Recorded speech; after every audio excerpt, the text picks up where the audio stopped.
是长河，时而 Human history, like a river, will keep moving forward with moments of both calm waters and huge waves. We have before us the opportunity to forge a new world order. The problem with modern days unipolarity is precisely like that. The West is leading Ukraine down the primrose path. We don't have enough tanks, we don't have enough vessels, we don't have enough planes to bring chip productions here to the US.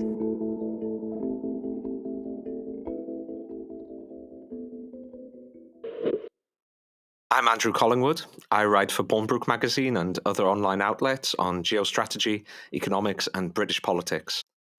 Hi, my name is Philip Pilkington. I'm a macro-economist who spent nearly a decade working in investment management. Both of us believe that the world is undergoing a once-a-century geopolitical and macroeconomic shift.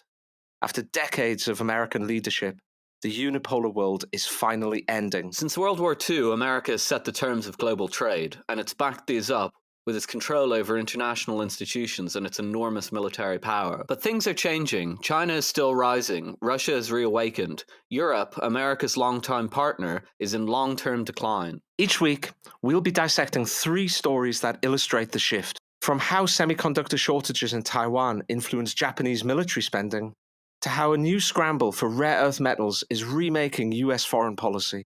We'll be talking about economics and geopolitics, but most importantly, we'll be talking about how they influence each other, how resource competition drives the great game of empires and alliances, and how that story is the great emerging tale of the 21st century. This is Multipolarity, charting the rise of the new multipolar world order. Coming up this week. As the housing market finally begins to cool, are we in for a straight repeat of 2008? Or something more like 2008 on acid? As the CCP nudges China towards more consumer spending, we'll be asking whether it's a bridge to nowhere, or if a gamified approach will discourage the country's overzealous savers. And while China plugs on with its Belt and Road initiative, in Russia, a north-south trade corridor through Iran to India promises cultural change as much as economic. But first, it's foreclosing time again. Those of us who are interested in the property market have been watching property valuations rise and rise for the past, I'd say, 5 years. It's been quite surprising, considering the fact that the last property crash was almost treated like the apocalypse in the West. So we still kind of define the time periods in terms of the 2008 financial crisis. And it's always been very surprising to me that people have kind of taken their eyes off the ball there as the valuations climb up again. Well, today, they pretty much sit where they did in 2008. I'm talking about valuations, not about house prices, because obviously house prices rise with inflation and incomes and so on. But at the moment, according to The Economist, the United States real house price, inflation-adjusted house price, which is a good valuation metric, are just 3% lower than they were at the peak in the middle of 2006. And Britain's are 11% higher than they were in mid-2006. So on its face, this seems to suggest that the housing bubbles have blown up again. And the excuse that I think people who didn't think there was a bubble are going away. They were effectively saying that these house price valuations made sense because we were in a permanent stagnationary environment and we'd have 0 interest rates or very low interest rates from here till kingdom come. Well, we don't have those interest rates anymore. Mortgage rates are climbing and these valuations are not sustainable because the people that need to step into the market to buy these properties simply cannot afford the mortgage at these present rates of valuation. Right, so I think that is very interesting of itself because one of the issues, it seems to me, of the last 40 years, certainly within the West, has been the trend towards dissaving within economies. And we've moved to a more financialized world where growth has tended to come from taking on greater amounts of debt, and that's been the source of a large number of crises and market blips. I'd be fascinated to know whether the same thing's happening because it's been apparent for some while, certainly within the UK, that house prices are, really stretched compared to average wages. And perhaps that was tenable when we had low interest rates, but now interest rates are rising. And in fact, it looks like the global economy, so this is not something, let's say, Britain or the United States could escape. It's the global economy is moving much closer to, or is moving into, not just close to, into an inflationary environment rather than a deflationary or disinflationary environment. And now that's clearly happening. I wonder whether all of these things are just going to snap, essentially, and we're going to see a full-blown crisis. And if that does indeed happen, will it be contained within the financial sector, or is it something where last time the unregulated banks, which are, tremendously powerful, have been fooling around with taking on large amounts of leverage to bet on the housing market again? They've been creating a range of new products that people could also bet. We had not just credit default swaps, but things like collateralized debt obligations and then synthetic collateralized debt obligations, which are created from the other side of the bets on credit default swaps. And if that sort of thing happens again, the housing market, of course, as we've seen, has the potential to have a very negative effect on the financial sector and through that, the real economy. Yeah, I kind of started my career, I guess, and started my studies and everything on the back of the 2008-2009 crash. So it colored an awful lot of my life, really. So I went and did a kind of alternative economics program because I was interested why economists had got the 2008-2009 crash wrong. And the name that came up over and over again was Hyman Minsky. Everyone called it a Minsky moment. There was a lot of talk about rediscovering Minsky, but by people who'd never discovered him in the first place, may I add. And there was a lot of that. And Minsky's ideas were about it was called the financial instability hypothesis. The idea that capitalist finance systems are inherently destabilizing because they proliferate new financial innovations, which ultimately serve just to create speculative bubbles. And so Minsky was kind of the economist of the age. I'm a very large fan of Hyman Minsky's work, and I know personally many of his students. I think I've written one or two of them before. So I don't want to diminish at all. But the things that stood out to me about the Minsky moment, as it was called, were, well, first of all, they didn't actually go deep into Minsky's work. Minsky's work was actually about a lot more than just financial speculation. He had an alternative macroeconomic theory worked out. But more than that, I thought the focus on this kind of proliferation of financial innovation and so on, I thought it was a little bit of a smoke show, really. Not that it didn't happen, not that it's not important, but it seemed to imply that the underlying problem in 2008 was much more complicated than it actually was. People came away from it with the sense that you couldn't really explain it unless you knew how synthetic credit default swaps worked, right? But that isn't actually true, because the real problem in the economy, of which everything else is just peripheral matter, was the housing bubble in the US, in certain European countries and elsewhere. Ireland shows that the most purely, because Ireland had the largest housing bubble and, relative to the size of the country, the largest ensuing bailout of the era, and it didn't have many of these credit default swaps or synthetic credit default swaps. It was a very simple problem. The banks, by which I don't mean big investment banks like Goldman Sachs, I mean relatively small banks, mainly Anglo-Irish was the one that was well known, were just lending too much. They were lending too much both to residential buyers who couldn't afford the houses, and they were also lending too much to property developers and property speculators. And they built up a big loan book, and that loan book went to pot with rising interest rates and with collapsing home prices. Many people went into negative equity. The whole thing had to be bailed out. What happened in America, and to a lesser extent, but some extent in the UK, with this proliferation of financial products and so on, wasn't actually fundamentally different from that. And I think that's caused a great deal of obscuring now. And it focused the regulators' attention, in my opinion, far too much on the proliferation of these financial products and far too little on the reliance of our economies, I think you alluded to it, on massive debt expansion, on consistent inflating of financial bubbles. It took that away, took that out of the picture. And I think that's what's allowed us to pay no attention as the new housing bubble has just arisen. In terms of how this one works, we won't know how it all worked until, or if it goes down, because it's like a minefield. You don't know where the mines are until you step on one, right? So I have no doubt that a bunch of new clever mechanisms have come up to facilitate the current price increases. I suspect that it's less so in the residential sector and more so in the fund sector. I think a lot of this is being driven by funds. But I would not be surprised if many of those funds were borrowing that cash in some way, whether it's in the private credit markets or it's from the investment banks or something. We'll probably find out soon enough.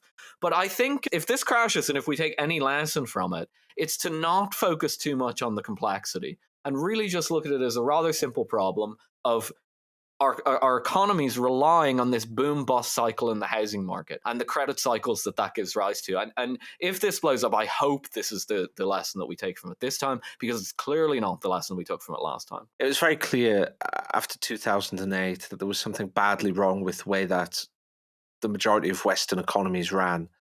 I think there are some notable exceptions, countries like Germany, for example, and perhaps if we can say countries like South Korea, I guess we can call them the global West these days. But largely, especially in the Anglo-Saxon countries, but in other countries as well, like Spain and Ireland, both of which had large bubbles, there was something badly wrong with the way that Western economies ran, in that they were far too reliant on financial speculation and not reliant enough on investment into productive sectors of the economy. And at the very least, what these house prices show, especially in the UK where they're so stretched compared with average annual earnings, but I'm sure as well in the United States as well, perhaps to a slightly lesser degree, we're still reliant on the housing market to keep afloat the whole economy. We're still reliant on the housing market to generate the majority of people's wealth in the world. And that wealth, of course, as the housing market gets way out of whack with wages, it tends to concentrate wealth in the hands of those people who already own houses and deprives those people who are younger and therefore haven't got on the housing ladder an opportunity to create that sort of wealth. So I think you're 100% right that it highlights things that are going badly wrong with the Western economy. But just to think through this, I guess the classic way that a fall in housing prices and an increase in the number of mortgage delinquencies, I guess they're called in the United States, would be that damages the balance sheet of banks.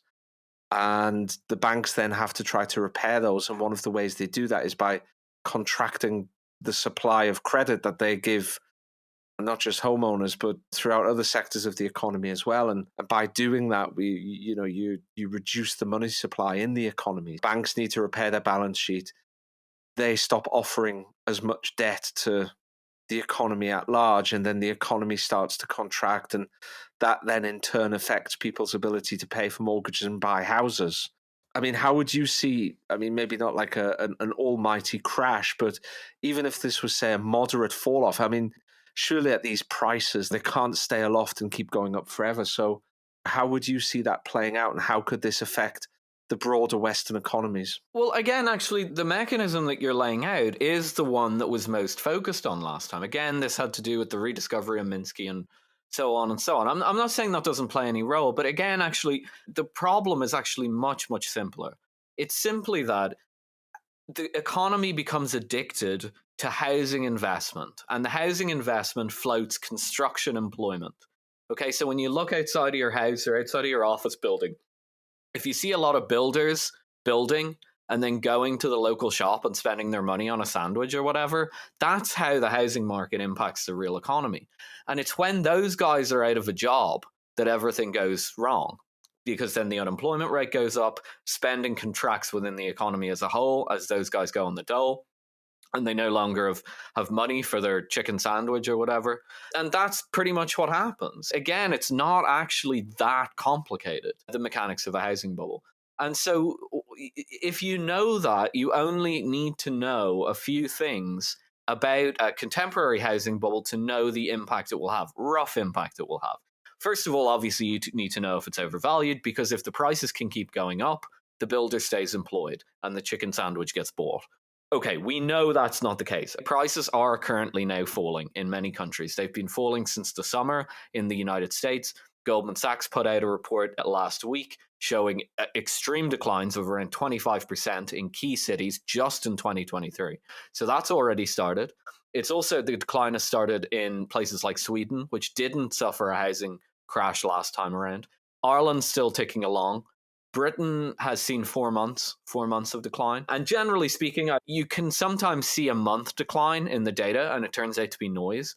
it's very rare that you'd see 4 months decline without a full kind of tilt. The housing market does not behave like the stock market, where you'll have up days, down days. In stock markets, you can even have a down 3-month period, and then it can just go off to the races again. Housing markets don't tend to do that. They tend to be a lot lower volatility. So when you see a change in the trend, it tends to be real. Okay, maybe not this time, but every other time in history. We'll see. I'm going to bet that every other time in history looks much like this time. So you need to know, for the impact of that, how reliant the economies are currently on construction spending. And then you measure that relative to 2008, and then you get a sense of how bad it's going to be. So I did some numbers and stuff on that. They were in the Unheard article. I came away from it saying, in the Western world, we're pretty much as dependent on construction spending as we were in 2008. Now, that's not the case in every single country. The US is slightly less dependent, about 20% less. So we have about 80% the dependence today as they did in 2008. But that's still plenty. Okay? So overall, taking the West as a whole, if all those bubbles go down, then as a whole, it should have relatively the same impact as 2008. In a country like the United Kingdom or like the United States, slightly less of an impact, but not much more. The Great Recession was called the Great Recession for a reason, and an 80% Great Recession is still a very, very big recession. So then the final question is, well, how long before we see this? And again, this is actually relatively predictable, unlike many things in economics, because residential investment tends to start falling long before the economy goes into recession. Okay, so in 2006, 2007, residential investment started falling about 8 quarters, so about 2 years before the recession felt itself. So you can actually see the fall, and then you can say, okay, we'll probably have a recession, a severe recession, within a few periods. So how about today? Well, we're in the United States, I'm referring to, we're 3 quarters in. So we're 3 quarters of a year in. So in theory, that would mean around 5 quarters to go, and then the economy should collapse. But there's a caveat to that. The economy today is much, much weaker than it was in 2006. In 2006, we were still in the boom times. No one realized that the residential construction spending had fallen off because we were still having a big party. And the party only ended in 2008.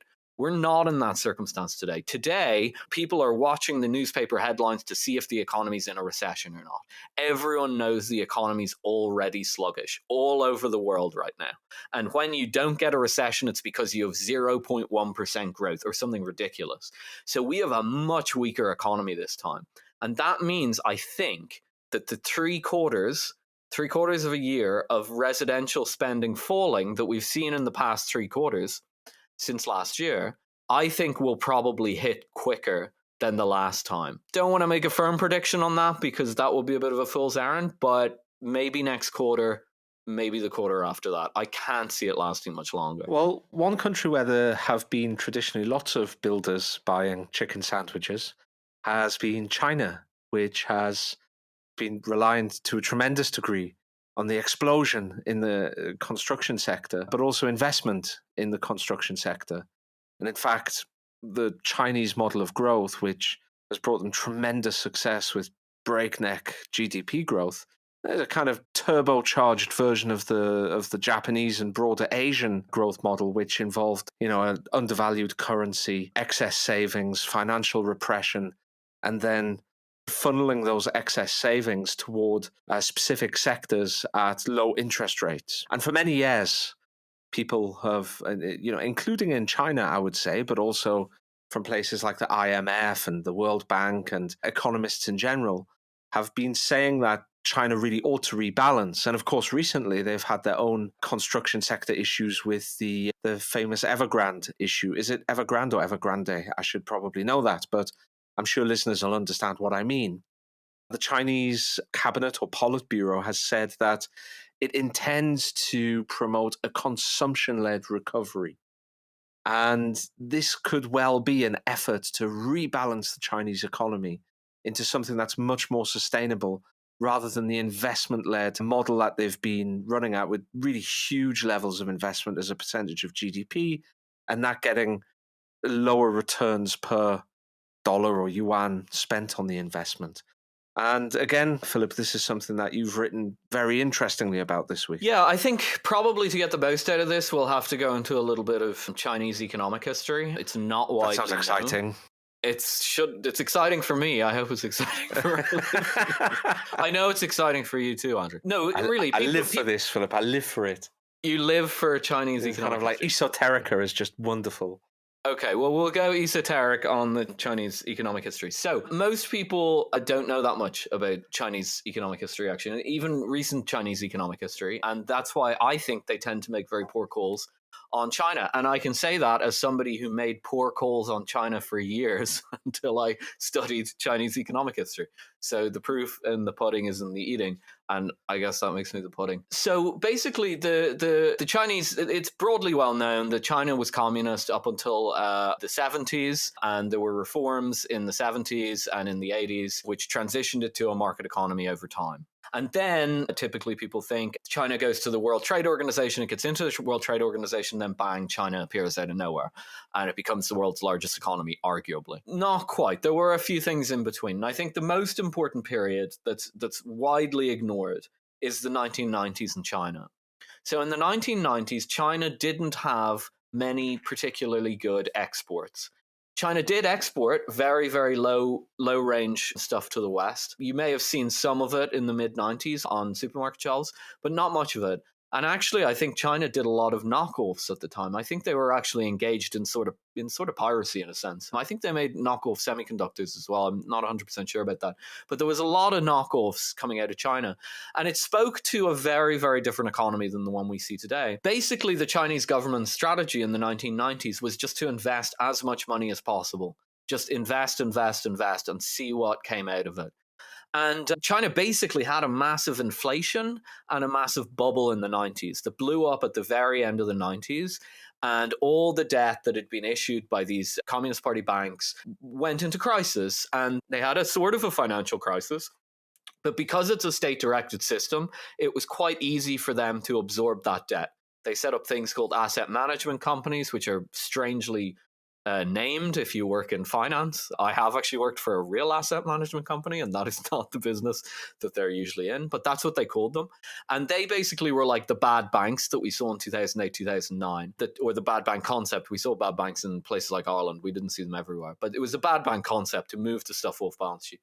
The Chinese were very good at that in the late 90s. And then that opened up a new period of development, which is basically the George Bush Jr. era in the US. And that's where the modern China we think about came into being, where they've acceded to the World Trade Organization and they engage in these enormous mercantilist trade policies with the West. And they build up huge current account surpluses. And they become dominant. Everything's made in China at that point. Everything that's not high tech is made in China. That comes to an end in 2008. People are still harping on. Probably the Trump election caused it, but people have this fixed idea in their mind that China is still somehow reliant on trade. That hasn't really been true since 2008, 2009. Its current account surpluses never really came back after that. What China did was they switched back to the 90s model, the investment-led model, and they're just building, and they're issuing loads of debt, and they're issuing loads of debt, and that's really been the mechanism by which they've grown since then. So now, what they need to do is move into a new phase. I kind of think of that investment-led period from 2008 until today, roughly, as being a kind of a holding period. They've been building a lot of property. They've been building a lot of roads. Some of it's been very constructive. Some of it may end up being ghost estates or something like that. I don't think people think there's going to be some spectacular bubble burst. Michael Pettis has been saying this for years. I think they'll manage it just like they did in the late 90s. This is a centrally controlled system. They can just take all that debt, throw it in a black hole and move on. That's just the way the system works. But they need to form a new basis of spending in the economy that doesn't rely on building bridges to nowhere. That's a little bit of an unfair characterization given how much really good stuff that they've actually built, but there have been bridges to nowhere. There's no doubt about that. And so in order to do that, they need to step back and figure out how to boost consumption, because consumption is very low in China. The saving rate is very high. So that's the challenge that they face today. Well, you mentioned Michael Pettis, and one of the things that Michael Pettis has said is that transferring from an investment-led or an export-led economy to a consumption-led economy is actually tremendously difficult. I mean, Japan hasn't really fully managed it now, and it's a really awkward and difficult and grinding process.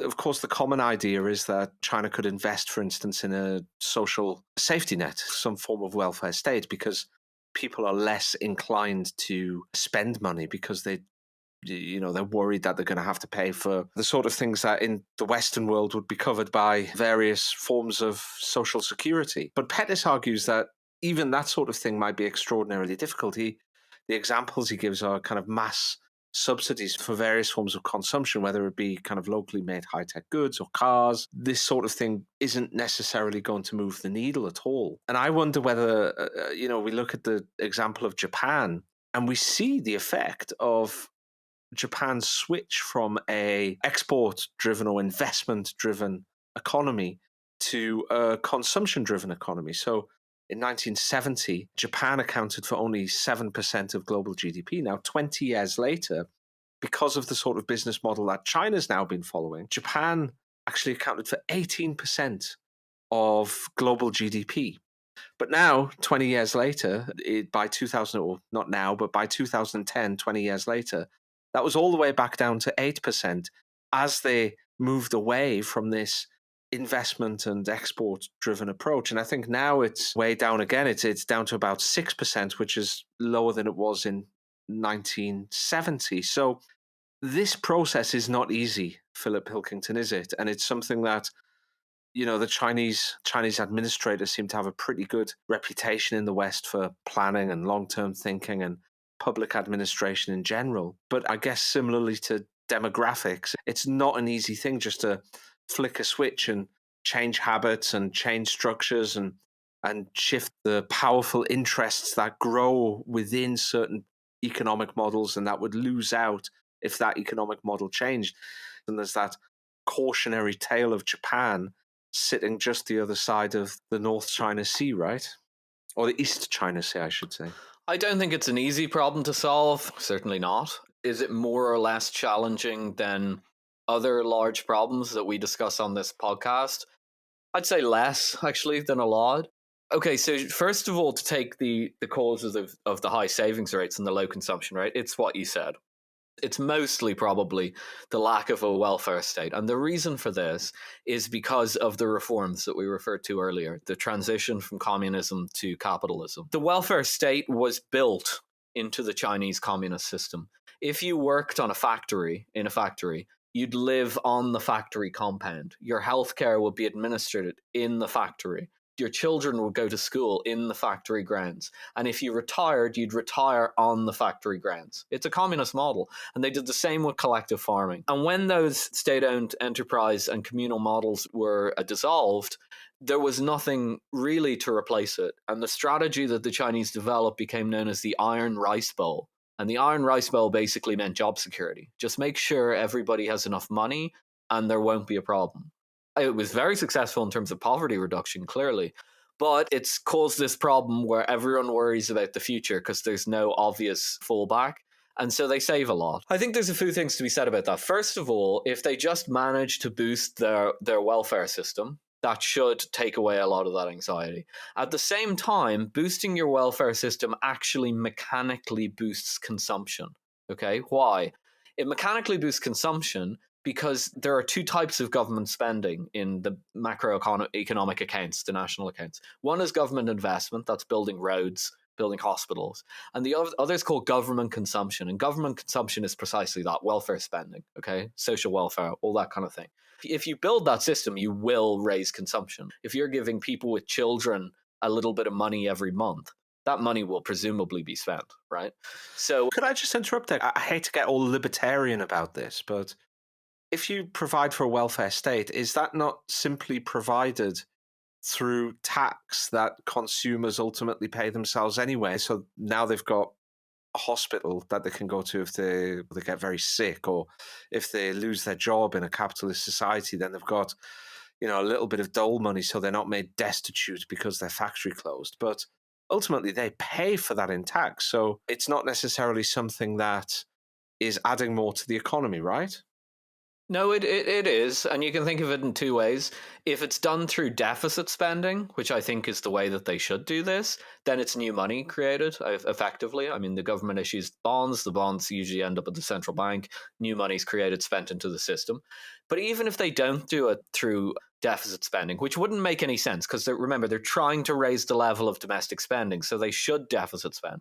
But even if they decide to go the fiscally conservative route and borrow, they'll be taxing people, which will be they'll have to offset that. And so what you'll effectively be doing is reducing the savings. If you currently are saving half your money and then I raise taxes on you substantially, you'll want to maintain your living standards, so you won't be saving as much. Your savings will be the first thing to go when you're taxed more. Okay, so either way that they do it, it will boost domestic consumption. And in theory, actually, I wouldn't say in practice, but in theory, the government could do all of this. It could forcibly increase consumption. There are ways of doing that. I don't think it's the ideal, but they could in theory do that. And I don't think Pettis and other people understand that. It would be an unusual way of doing it, though, and probably wouldn't be fully advised. So that's the kind of question. The goal and how to get there is clear. And I think the Chinese understand it. I'm not sure if they always understood it, but they definitely understand it now. The other thing that I'd raise is a kind of more micro level, right? There's probably a generational component to this. The people who are currently scared to go out and spend like Westerners are people who've lived in that transitionary period and who've kind of been brought up in an environment where they should be kind of saving a lot and everything. But I don't think that's where the consumption is going to come from. Marketers know that you always target the younger people. That's really where the consumption comes from. It's the newer generations, the Chinese, that will spend the money. And if they do it right, these people will have access to the social safety net immediately. So that anxiety will be taken away. But you also see shifts in the way Chinese consume and so on. I don't know if anyone else uses AliExpress. I've often ordered things from it. And one of the most striking things about AliExpress is they've gamified shopping. They've turned the whole shopping experience into a game where you collect coins and everything. It's almost like playing one of those video games on your phone. And they've done this because clearly Chinese people really like these games, and they also like gambling. Gambling's a big thing, mahjong and so on in China. So there's a big gambling element to this too. And that's a really clever thing to do. Now, that's not conscious. That's just the marketers at AliExpress realizing that there's a way to get Chinese people to spend more money, and that's to tie it to their love of games and gambling. But that's exactly what they've done. And the capitalism's produced that, not any state plan or anything like that. So I wouldn't bet against Alibaba's capacity to figure out how to sell stuff to the Chinese people. So I think there's going to be a big generational shift here, that they're probably going to get it together on the social spending. They'll alleviate the anxiety on the younger generation, and this younger generation will be the AliExpress generation, and they'll start buying. That's a big prediction, but I don't see any serious hurdles to any of that happening. As I said, if I was a policymaker faced with the consumption problem in China versus some of the problems we face in the West, such as yawning trade deficits, lack of manufacturing, reliance on speculative bubbles that we talked about earlier, I'd much prefer to be the Chinese policymaker. It's far clearer how to get from A to B there, whereas solving some of the problems that we have in the West, they're solvable, but there's a lot more moving parts to them, is my feeling. Right. It seems much less painful to deal with a undervalued currency and a trade surplus, so that suddenly, your population, terrible as it may be, are going to have to live richer because they can afford to buy more stuff than it is to have the opposite problem and try to deal with that, where you've got, you're going to have to break it to folks that they've been living high on the hog for far too long, and those days are over. It's interesting that you should mention this because, you mentioned, in the 90s they had one model, in the 2000s they had another, which kind of ended around 2008, 2009, and since then they've moved back to a 90s model. Now, if they invent another model over the next decade or so and really push consumer spending to much higher levels, that's going to be the sort of thing that really insulates China from the rest of the global economy. The United States are heading towards a greater and greater spectrum of sanctions to try to squeeze the Chinese economy. But I would have thought that moving towards a more consumption model, especially when combined with the fact that they've diversified their trade away from the developed markets and to a wider range of countries, is the sort of thing that's going to help insulate Chinese growth from the wider Western economy. Yeah, 100%. I mean, you've nailed it. The thing I keep telling people about China, like especially kind of China bears, which I was for a year, I really believed the PETA stuff. I thought it was all going to blow up until I understood the thing better. And the thing I keep saying to them is, look, there's a plan there. And it's actually a pretty consistent plan. It's pretty coherent. And I wouldn't bet against that. And people can go, oh, well, you're pro-China. That's what you get on Twitter. I'm not pro-China. I don't live in China. I don't care, to be honest. But they have a plan. And if you don't take that plan seriously, you're kind of fooling yourself. I think you're absolutely right. They're going to move toward a more balanced trade, more so focused on the global south if the West chooses to reject trade relations with them. Personally, I think that's a mistake, but it seems to be the way we're going. And then they'll move to a more consumption-oriented economy. But I think this kind of ties in slightly indirectly to something I think you've been looking at, which is a potential for a huge shift in how trade is actually physically done in the world. We spoke just now about the way that China is trying to, or maybe not trying, but is certainly as a byproduct, building up greater insulation between itself and the Western world. It's not so reliant on Western consumption and free trade to Western countries as it was maybe even 5 or 10 years ago. But the other thing that China's trying to do, it's trying to build up alternative logistics routes so that it's able to trade outside the control primarily of the United States, because obviously the United States is the ultimate guarantor. It controls the world's main sea lanes and it controls the world's maritime choke points. And Chinese goods have to go through several of those maritime choke points to get to market, and the raw materials that China needs also need to go through those maritime choke points as well. So China's been building famously the Belt and Road Initiative, which is an effort to build its own means of getting its goods to market and getting the raw materials it needs. But that's not the only initiative around the world. For instance, Russia, Iran, and India have been working on for some time now on what's called the International North-South Transport Corridor. Now, if you're a Russian producer and you want to get your goods to market and they need to go by containers, normally to get from Russia to India, they would have to leave port in St. Petersburg, go through the Baltic Sea, and then through the Straits of Denmark, and then down past Belgium and the Netherlands, through the English Channel, around the Bay of Biscay, through the Straits of Gibraltar, all the way through the Mediterranean Sea, through the Suez Canal, through the Red Sea, into the Arabian Sea, and then to Mumbai. It's a kind of big loop. And not only is it a big loop, but of course, in places like the Baltic, the Straits of Denmark, the English Channel, the Straits of Gibraltar, and the Suez Canal, it's also open to the influence of NATO countries. So increasingly now that's becoming an issue for Russia. So the three countries, India, Iran, and Russia, are developing this north-south corridor, which I know people aren't looking, that it's not visual, but I think it's quite easy to imagine traveling by rail southward from Moscow through Volgograd, famously known as Stalingrad, then to Astrakhan, which is a big port on the Caspian Sea, crossing the Caspian Sea by boat as far as Iran, and then crossing Iran by train, and then again going to ports in Iran, which can eventually take it across the Arabian Sea to Mumbai. Now, this route will be considerably faster than the existing route. It'll be more efficient. And given the increasing trade between India and Russia, it's, I think it's going to have tremendous impact on the way that trade's done. And again, it'll be insulating Russia from control of the West. Yeah, I find this fascinating. I don't know much about this. I really haven't tracked kind of emergence of new trade routes and so on. I knew a little bit about Belt and Road. I understood a little bit about that, but I didn't know about this. And it seems really, really interesting to me because it seems like historically, how would you even put it? Civilization is sort of spread through trade routes in a way. Everything's spread through trade routes, like diplomacy, economic activity, and culture and civilization and so on. And this trade route seems to go through countries that you usually wouldn't actually think are that popular or that important, rather. Iran being one. I mean, Iran's usually kind of dismissed as a sort of a rogue nation, suffers immensely under sanctions, makes its own cars. They're probably not very good quality. It's kind of seen as a little bit of a joke, troublesome, but a little bit of a joke. But it seems to me that these new formations, if you're actually running trade between Russia, which is a major economy, and India, which is a major economy, in these peripheral countries, it seems like it could have spillover effects in those countries and for those countries that are very unpredictable right now, but that seem kind of like they'd probably be very positive for the countries themselves. Do you get that sense? I mean, the first thing to say about this is these sort of new trade routes, they require investment.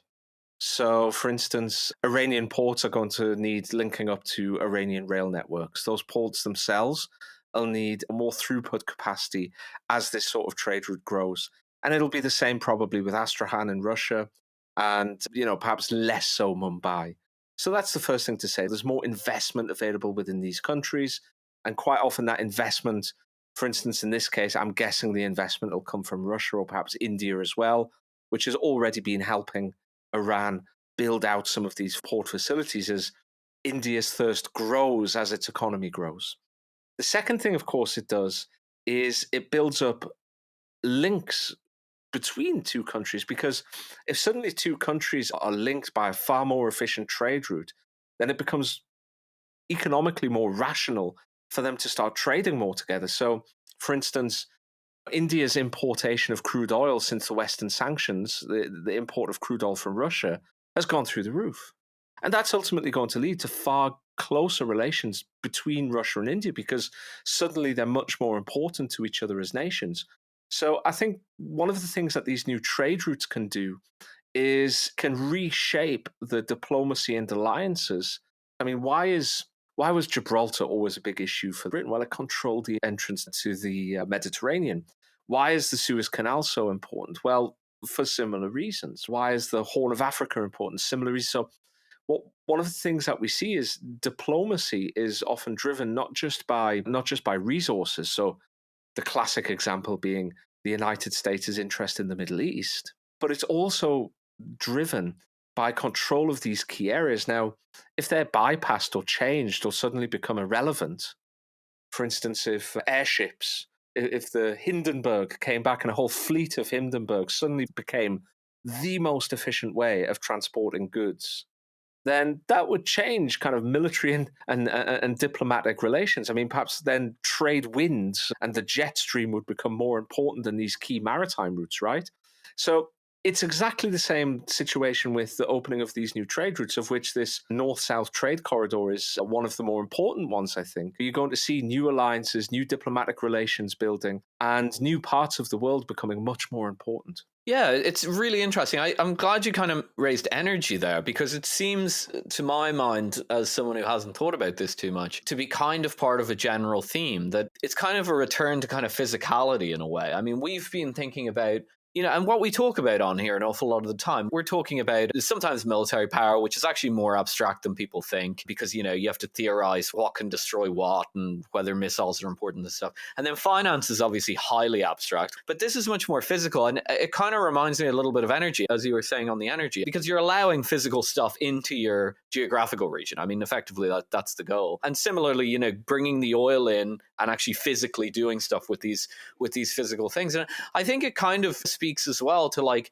the potential for, I've been calling it on Twitter, kind of a great divergence, where we see very different rates of growth, rates of price increases and so on in the various parts of the world, especially the ones that try and separate themselves from others through blocks, which is what we're increasingly seeing, unfortunately, in my opinion. But I mean, in India, the most striking thing at the moment, for example, is their inflation rate is less than 6%, while the European inflation rate is over 9%. And of course, the reason for this is because India is getting the cheap oil and Europe's starved of gas. These things have a real impact, because we can kind of think of India as an underdeveloped economy with a lot of corruption, a lot of problems, and a lot of that's true.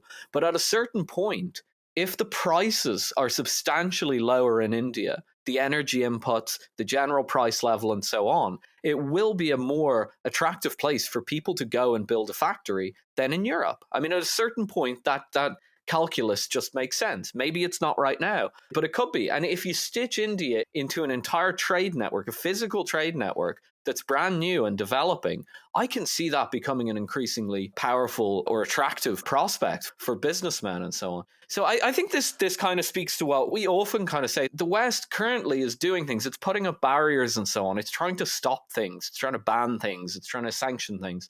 And these barriers themselves seem to be creating the conditions for these regions to develop and grow. It's very striking. Couldn't agree more. I mean, one of the more interesting statistics is that Russian crude oil through Baltic ports increased 50% from December to January. And at the same time, Indian imports of Russian oil have grown 5 times between February last year and November last year.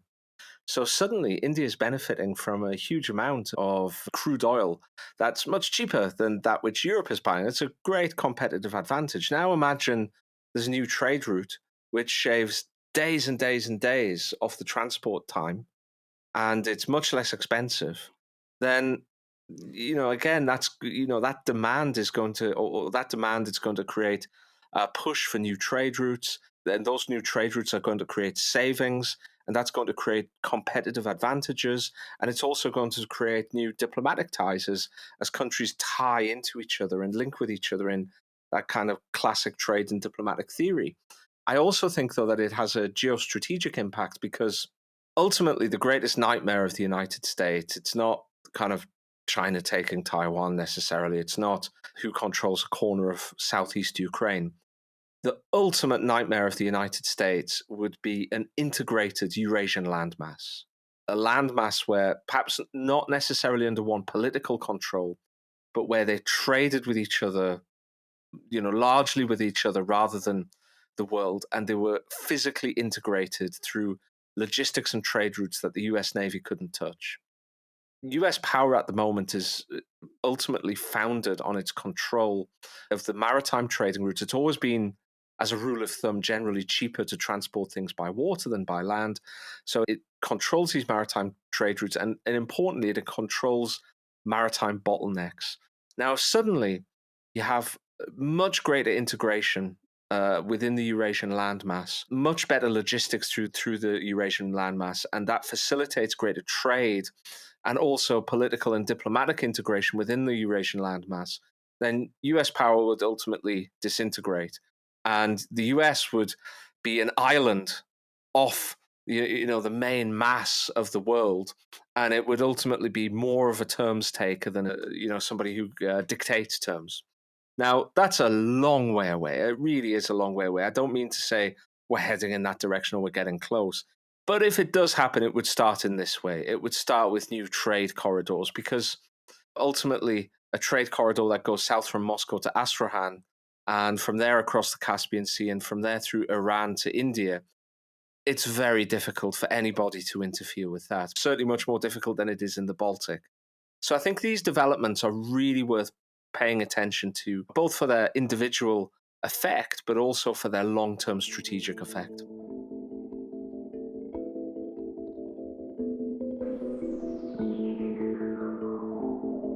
You've been listening to Multipolarity. Subscribe or follow for fresh episodes every week.